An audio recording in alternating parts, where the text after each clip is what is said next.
Wilujeng Enjing, tepang dangu di Biang Lala Pagi, 103,7 Rex FM Garut.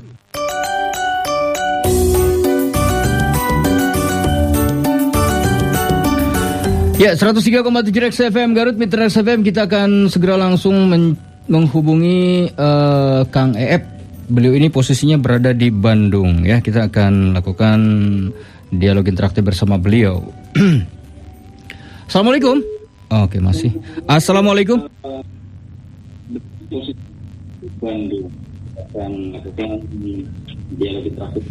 Oke, mungkin karena sambil melihat melalui laman Facebook. Waalaikumsalam warahmatullahi wabarakatuh. Nah gitu, mungkin karena audionya sekarang sudah bisa terdengar di handphone ya Pak ya. Jadi sebaiknya mungkin yang di komputer dikecilin saja volumenya. Oke, siap. Biar tidak feedback. Baik, selamat pagi, salam sehat untuk Pak EF. Ya, siap. Ya, baik. Di FB biasa di off ya Kang EF biar nggak feedback. Udah. Oh iya, siap. No. Salam sehat, salam sejahtera Pak EF. Halo Pak EF. Ya, halo. Ya, baik. Sehat Pak EF ya? Alhamdulillah disehatkan saja, ada sakit-sakit ya, mudah-mudahan sembuh lah. Baik. Silakan Kang Anton. Sakit kan mudah-mudahan jadi kafarat buat dosa dan kesalahan kita. Amin. Eta kafarat teh kiparat teh tos janten bahasa Sunda, Pak. Mangga, Pak. Kayak Ya. kafaroh teh kiparat tos janten bahasa Sundanya kiparat sancek sepuh kapungkur mah. Mohon. Wargi-wargi Biang Lala, jamaah Biang Lala, kita sudah terhubung dengan Kang EF S. Magdir S. Nate Supendi, pamit lepat penyak EF-nya. Mohon, sanes EF sore F-nya. Kang EF itu lahir di Garut, SD, SMP, SMA di Garut, lajeng majeng di jurusan Fisika ITB.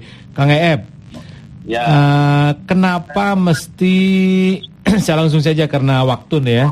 Kenapa mesti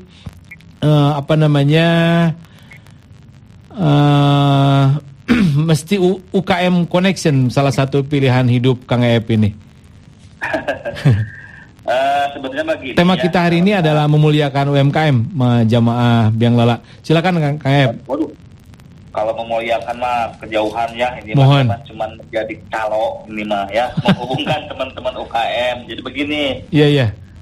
Dari 2014 itu saya kan terjun di kepertanian ya. Mohon. Swadaya Petani Indonesia ya. Ya, pertanian organik terutama ya. Mohon. Nah, di perjalanan itu seringkali menemukan teman-teman butuh apa, ini butuh apa, ternyata nggak bisa. Misalkan nih yang butuh tepung, yang produsen tepung mokap ya dari Singkong, ngomong, aduh saya bikin tepung mokap tapi nggak jualnya kemana ya. Udah lagi tapi temennya nyari, saya butuh tepung mokap. Kayaknya ini tuh saya ngeliat kok ada sesuatu hal yang salah ya. Di sisi lain produsen susah menjual, tapi yang cari barang juga susah mencari gitu. Akhirnya saya kepikir bagaimana kalau kita buatkan sebuah grup yang namanya UKM Connection. Jadi saling menghubungkan teman-teman kita UKM untuk bisa berinteraksi secara dalam hal perdagangan terutama, dan yang lainnya tentu saja kita juga ada sharing ilmu dan pengalaman gitu Kang. Iya. Dari perjalanan Kang EF, kondisi umum UMKM atau mungkin ada kondisi khusus UMKM di Jawa Barat atau mungkin di Garut, itu bisa disampaikan kondisi pada umumnya UMKM itu seperti apa hari ini Kang EF? Kondisi pada umumnya itu memang banyak hal-hal yang harus ditingkatkan ya. Iya. Mungkin pertama dari segi produksi. Iya. Misalkan banyak yang masih mungkin memproduksi apakah itu makanan ataupun mungkin itu kerajinan atau apapun produk jasa dan barang yang dia masih belum maksimal, masih asal-asalan gitu ya. Kalau misalkan mau produksi produk pangan, ya usahakanlah menggunakan bahan-bahan baku yang kualitasnya bagus itunya. Kalau misalkan membuat keripik ubi gitunya. Mohon hui. Ulah kulanas misalkan. Iya. Jadi pilihlah bahan-bahan yang bagus, buat produksi sebagus mungkin.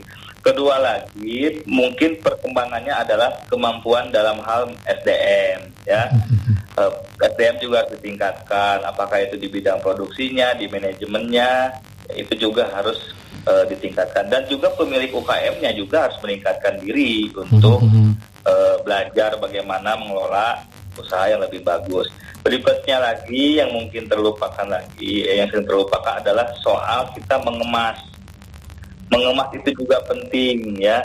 Sekarang begini Kang, kalau kita jualan apa sih buat gigi teh odol, mungkinnya pada odol itu merek ya. Merek. Coba Pasta kan. Kemasnya dirantang, mau nggak ada yang beli?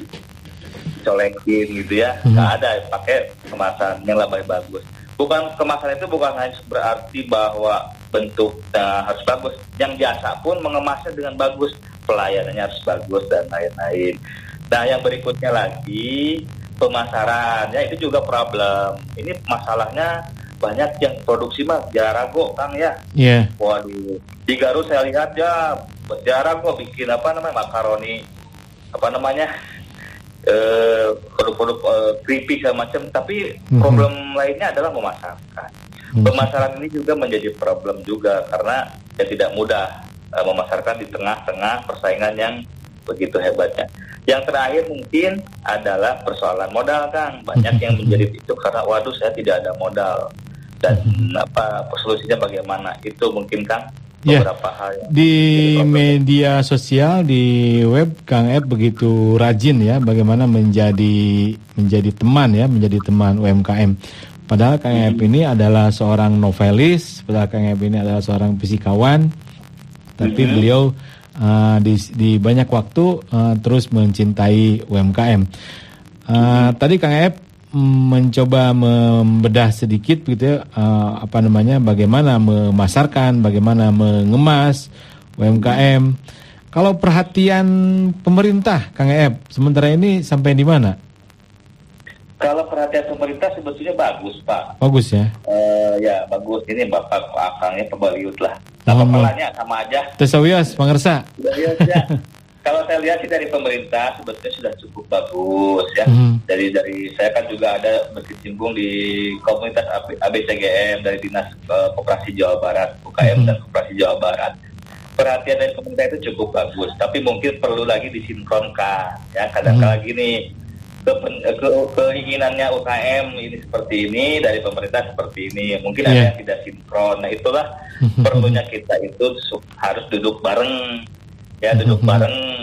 UKM maunya apa sih, butuhnya apa sih, kendalanya apa sih, sehingga pemerintah juga paham, sehingga bisa mengeluarkan kebijakan yang sesuai dan tepat dengan keinginan dan sasaran gitu kan. Saya perhatikan ya, udah cukup bagus di pemerintah juga ya, banyak memberikan fasilitas dan sarana gitu Kang. Kalau yang dilakukan Kang Eep nih untuk UMKM itu apa saja? Biar nanti UMKM juga bisa mungkin langsung berinteraksi dengan Kang Eep. Kalau yang disebut dilakukan dengan saya mah masih sangat sedikit Kang. Masih berupa debu lah ya, nggak ada artinya. Jika kebul damri bagi dengarnya. Tawadu sekali Kang Eep. Ya tapi saya tuh berupaya begini saja, saya punya kemampuan, punya ilmu, saya pengen sharing dengan teman-teman dari UKM, terutama saya kan lebih banyak memperdalam ilmu di bidang branding gitu ya, di bidang public relation lah, bagaimana kita mencoba kumaha sih produk kita itu supaya dikenal orang, ya, bagaimana kita memanfaatkan media sosial gitu ya. Saya di handphone ini WhatsApp group ada mungkin 70 Kak. Subhanallah. Nah, bisa langsung disampaikan beberapa trik bagaimana agar produk kita dikenal orang, produk UMKM misalnya. Bisa langsung mengerucut begitu Kang Ep. Kalau kita harus memperkenalkannya itu ada caranya, dan caranya itu tadi yang saya bilang bahwa produknya harus bagus, kualitas bagus, kemasan bagus gitu ya. Kita cara menyampaikannya juga bagus, mempromosikannya gitu ya. Kemudian salah satunya lagi coba mencari kreativitas baru ya. Jadi tongolnya tuturut munding gitu ya. Kalau satu bikin ini makaroni, semua bikin makaroni. Munding diturut tanya Kang Ep. Basreng cuma bikin basreng, jadi nggak ada unik-uniknya gitu. Cilok cilok semua cilok gitu ya. coba bikin cilok mungkin apa yang baru, misalkan ciloknya yang warnanya misalkan oranye itu kan baru kan, selama ini cilok kan geneknya bisa lah apalah gitu, pokoknya mah yang unik-unik gitu supaya menarik perhatian. Nah gini, kita juga kan kalau misalkan lihat ada di sekelompok orang yang lebih moronyoy gitu kan, kita tertarik ya perhatian ya. Nah itu juga begitu, perhatian itu bisa berupa dengan kemasan baju gitu ya, dari visual, dari kemudian kalau dari produk itu, kalau manusia itu mungkin dari perilaku, produk mungkin dari rasa gitu ya. Iya. Benernya enak ya rasanya gitu. Nah memang harus berupaya itu semuanya menjadi yang terbaik itu, Kang. Iya. Kalau kemasan bisa dikerucutkan apa saja, Kang Ep? Nah, dalam hal kemasan ini memang ada beberapa faktor. Kita harus melihat dari produk-produk yang adanya apa aja gitu ya. Misalkan kemarin saya sempat sampaikan di acara UKM Garut, waktu di Gedung Wanita ya. Itu cobalah makanan yang sifatnya misalkan berminyak jangan ditampilkan di kemasan yang transparan misalnya, pakai kemasan yang tertutup tidak nampak, karena kan minyaknya itu kelihatan kurang bagus. Mendingan difoto, ditempelkan, dijadikan sebagai kemasannya gitu. Nah ini juga terkait dengan kemasan, memang harus sama juga harus pinter-pinter lah, eye catching gitu, sehingga gini, kalau kita masuk misalkan ke pembelanjaan gitu kan, berderet di rak, pasti yang menarik itu yang desainnya bagus ya. Wah kelihatan ini apa, penasaran, dideketin, dipegang, kemudian dibeli. Makanya sebutnya itu packaging adalah silent salesman. Jadi kita tidak bergorowokan dengan packaging yang bagus, yaitu orang langsung tertarik gitu ya. Itu Kang.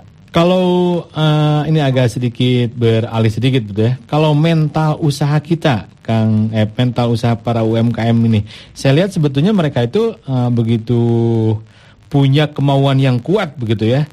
Misalnya begini, PKL misalnya, sakit terus diusir, beberapa kali terusnya usaha. Itu kan sebetulnya mentalnya sebetulnya ada bagus, bahwa kemudian salah itu soal lain gitu ya. Tapi mental ingin survive kan ada sebetulnya dalam diri pedagang kaki lima, dalam diri UMKM. Menurut Kang Ep, sebetulnya apalagi yang mesti dibenahi?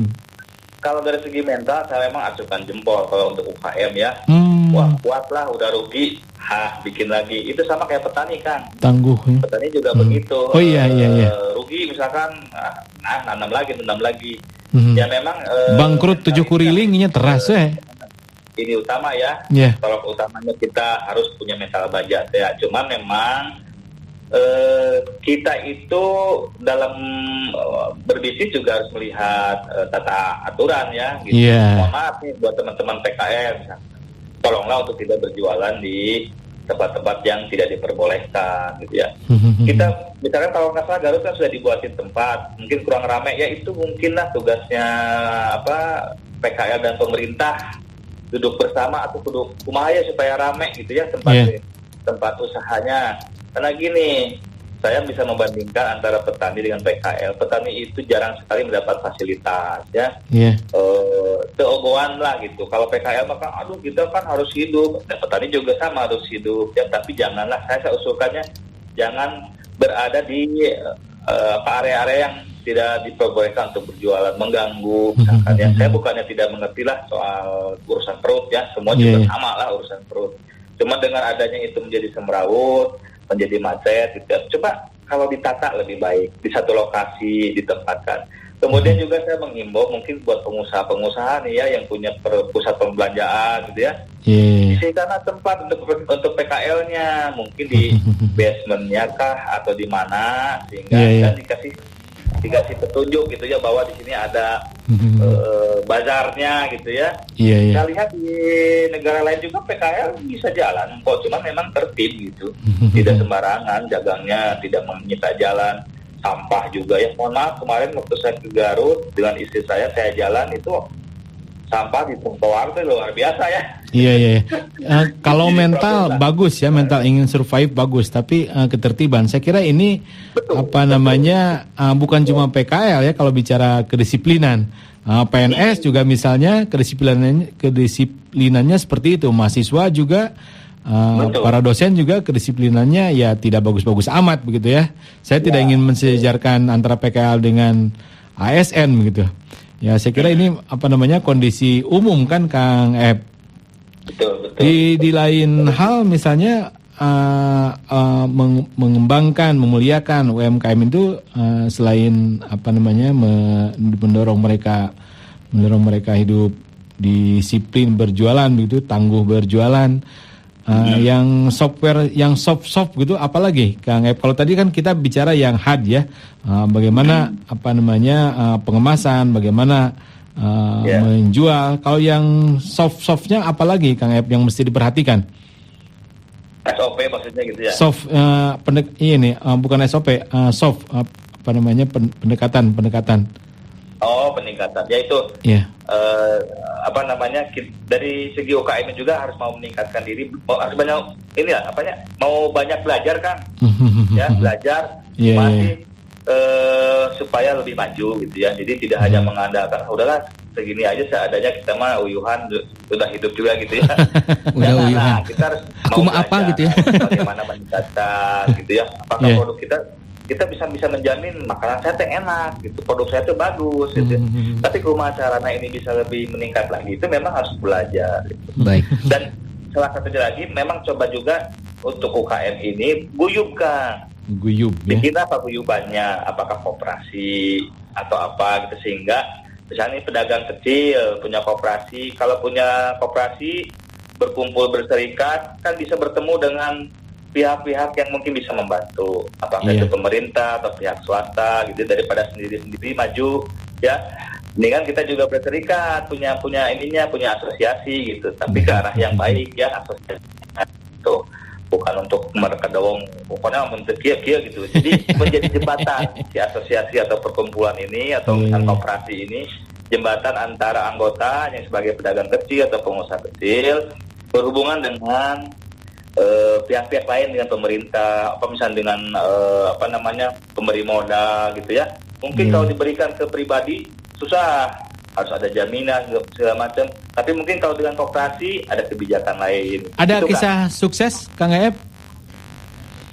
Kisah sukses bagaimana selama ini Kang Ep menjadi teman ya, menjadi mitra, menjadi sahabat, menjadi kawan UMKM, baik dari UMKM-nya sendiri atau dari kisah sukses Kang Ep sendiri? Waduh, kalau saya masih belum sukses Kang, masih banyak yang belum. Tawa dua Kang Haji Ardi, Kang Ep. Kang Ep. Maksudnya kiatnya gitu ya. Iya, tapi ini mungkin bisa di-matchingkan dengan ini. Kiat mah pasnya kalau udah benar-benar sukses banget, ini mah mungkin lebih ke sharing aja ya. Iya. Yang ini mah mungkin inilah lebih banyak ke kiatnya itu adalah satu, mungkin pada saat kita mau melakukan usaha itu kita harus istikharah dulu. Istikharah itu bukan hanya soal sholat gitu. Istikharah itu mencari mana yang cocok buat kita terbagus ya. Kemudian juga ada sebutnya ini fatwa menarik Kang Ardi nih. Bisnis saja harus pakai istikharah. Ya. Saya sangat salut ini dengan Kang Ep ini. Iya. Iya benar Pak. Kan kita kadang-kadang gini. Pan saura agim oge ka Allah deui, ka Allah terus. Bener. Jadi lain halnya badai nyungkeun jodoh unggul istikharah teh. Bisnis ge kudu ka Allah heula. Luar biasa Kang Ep. Iya cirina urang leles, urang Garut teh ya. Luar biasa ya. Istikharah dulu ya.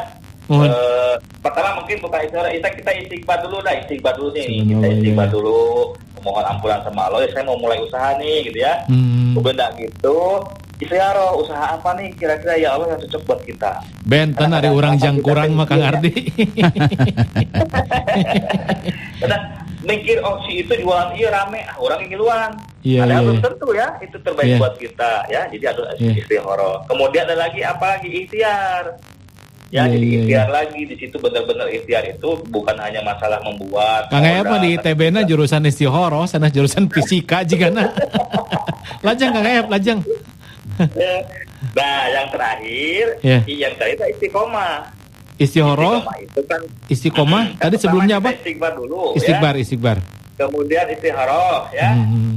Kemudian ikhtiar. Kemudian istiqomah. dengan istiqomah itu termasuk dalamnya persisten, konsisten, tidak cepat putus asa gitu ya. Karena siapa tahu mungkin sebulan ini kita masih belum dapat pelanggan, buat ini siapa tahu ke depan ada. Sambil kita juga evaluasi kan, kunaon sih teu payu-payu produk urang teh gitu ya. Jadi kunaon teu payu-payu, oh mungkin karena ya mungkin iya dagangna kurang bagus, ininya atau ngaladanganana bari jubras jebris bisa saja kan. Iya. Pemain di pasar aya nu ngaladangan teh make kaos sang-sang geuningan Kang Ep-nya. Betul. Di pasar gitu. Guntur. Ada kaos sang-sang kabayangnya kalau kemana-mana gitu ya. Cik atuh. Malah meneragrak kena makanan. Iya. Luar biasa. Baik. Itulah, jadi ya. Harus ada ikhtiarnya. Ikhtiarnya itu termasuk meningkatkan kualitas gitu ya. Dan yang istiqomah ini yang perlu perjuangan berat karena udah mau habis ini teh masih belum untung gitu ya. Nah itu dia gitu. Tapi sebetulnya ada juga yang jangan dilupakan bahwa dalam namanya berusaha berbisnis ya di UKM ini kita jangan hanya melihat dari angka yang keluar. Wah misalkan 100 juta ya 1 miliar. Tapi yang dicari mah adalah coba apa? Keberkahan ya. Karena jumlah besar dari UKM ini jumlah besar untungnya, tapi kemudian kalau nggak berkah mau ngapain coba ya? Dengan cara misalkan yang tidak halal, kemudian caranya misalkan dengan yang zoli gitu ya, misalkan mengurangi takaran. Udah tahu misalkan ini pakai pestisida beracun dikasih juga untuk dijual kan itu juga kan zoli. Luar biasa sekali. Langkung tiharam Kang Ep-nya. Baik, luar biasa sekali. Kang Ep luar biasa ternyata harus diperhatikan. Iya. Ya, seperti itu. Ternyata luar biasa ya, selain dari keilmuan yang beliau miliki, kemudian juga ternyata beliau itu sangat tawadu dan orang istiqomah ya, luar biasa. Sekedar dongeng sama dongeng aja. Karena saya kebetulan saya buka profil, ternyata Kang Ep Supendi ini asal Leles Garut. Katanya ini orang kampung juga ternyata ya. Tapi ketika saya melihat fotonya beliau di hadapan komputer, wah ini pantas ini.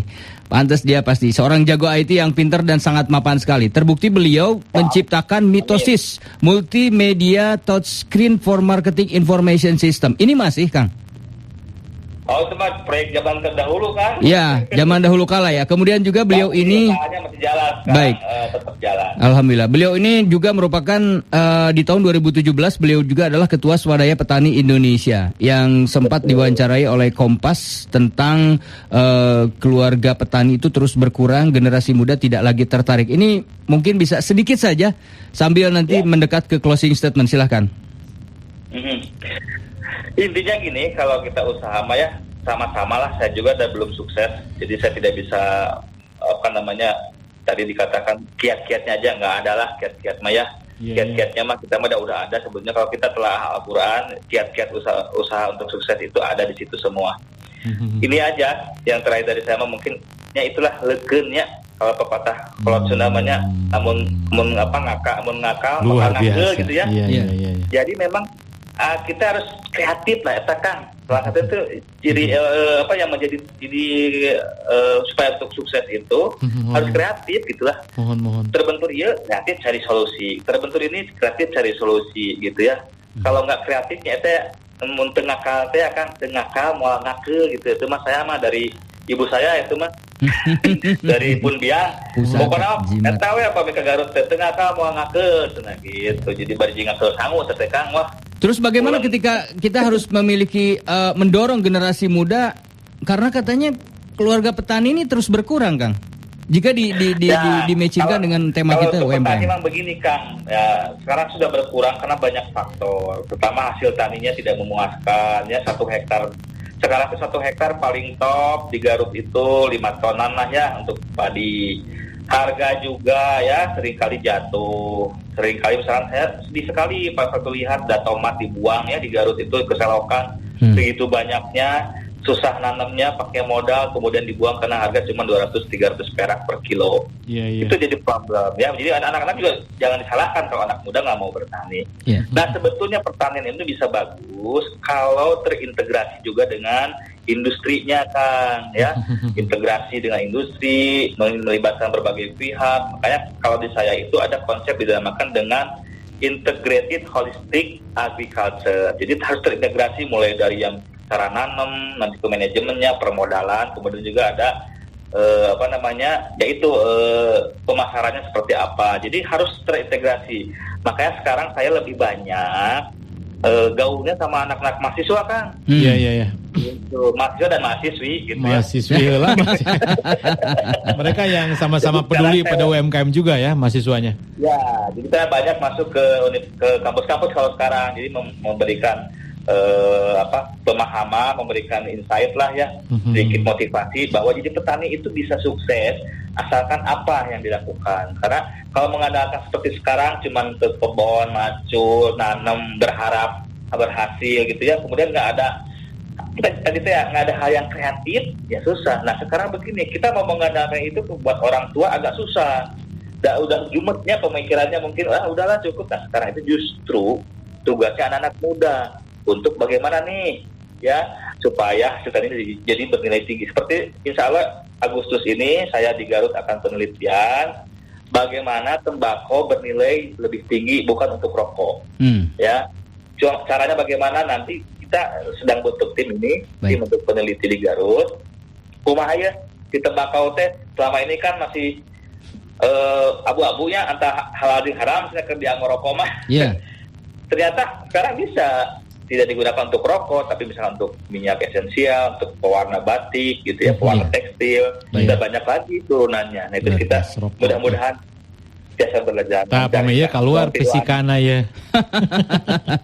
Luar biasa. Ini nampaknya harus kita ulang lagi dialog interaktif kita. Mudah-mudahan waktosna samporet Kang Ardinya. Pak Ep bisa menyediakan waktu kembali untuk kami. Nanti kembali ke Jakarta itu. Punten di Wagal juragan. Siap. Terima kasih banyak. Bisa nih para Sami-sami. pasien waktu kalau nyari, walaupun nanti mah ada nyari teh rada susah Kang. Balelong, cadel, sarang gagap gitu. Pecanten. Kak ahli IT ITB mah, masyaallah. Luar biasa. Atur nuhun Pak Ep atas waktosnya. Terima kasih banyak. Bangga. Wassalamualaikum warahmatullahi wabarakatuh. Waalaikumsalam warahmatullahi wabarakatuh. Ya, luar biasa sekali Kak Anton ya. Pagi ini kita bisa bertemu dengan walaupun melalui udara on air, walaupun melalui layanan sambungan telepon, tapi luar biasa ya, alhamdulillah. Baik, Mitra FM, sebelum kita akhiri dan nanti Kang Anton berikan kesimpulan, saya ingin bacakan dulu ini amanah yang sudah terkirim. Mohon maaf ya, menceng waktu dikit. Selamat pagi Bang, bagaimanapun dengan cara apapun keluhan-keluhan masyarakat tentang ini sudah tadi saya bacakan. UKM harus menggunakan konsep duit usaha dan istiqomah tawakal. Ya, sepakat Pak. Assalamualaikum nupuk kumah. Kaki 5 awet alias pengkolan kumuh kembali dewe. Kita mempunyai pemerintah seakan tidak berdaya pisan. Hatur nuhun, selamat pagi. Dari Pak Warjita di laman Facebook. Assalamualaikum, selamat pagi Kang Ardi dan Kang Anton. Tertarik dengan tema perbincangan pagi ini terkait pengelolaan alam. Benar apa yang disampaikan Kang Anton, kita semestinya memuliakan alam. Ada sebuah konsep warisan leluhur Sunda sebagai kearifan lokal, bahwa kita hidup dengan alam, bukan di alam-alam. Artinya jika kita berprinsip hidup di alam, artinya akan bertindak mengeksploitasi alam. Namun bila berprinsip hidup dengan alam, berarti kita tidak akan semena-mena dan memperlakukan alam dengan sebaik-baiknya. Terima kasih Pak Warjita ya di laman Facebook kita. Baik Mitra XFM, itu dia perbincangan dan juga dialog interaktif kita di Biang Lala Pagi edisi hari ini. Terima kasih yang sudah berpartisipasi mengirimkan SMS. Dan seperti biasa, silakan benang merah. Kang Ardi, bisnis itu adalah profesi tertinggi. Profesi Rasul itu jangan salah bisnis. Jadi bagi teman-teman, bagi sahabat-sahabat yang hari ini memulai, yang hari ini sudah melakukan bisnis, percayalah bahwa itu adalah amalan yang mulia. Saya kira benang merah yang barangkali masih terlalu besar, ini benang yang besar Kang Ardi, nggak apa-apa. Hatur nuhun, tetap semangat buat para pebisnis Indonesia. Luar biasa. Terima kasih Kang Anton dan Mitra XFM. Kita tutup Biang Lala Pagi edisi hari ini. Terima kasih atas kebersamaan Anda dan wassalamualaikum warahmatullahi wabarakatuh.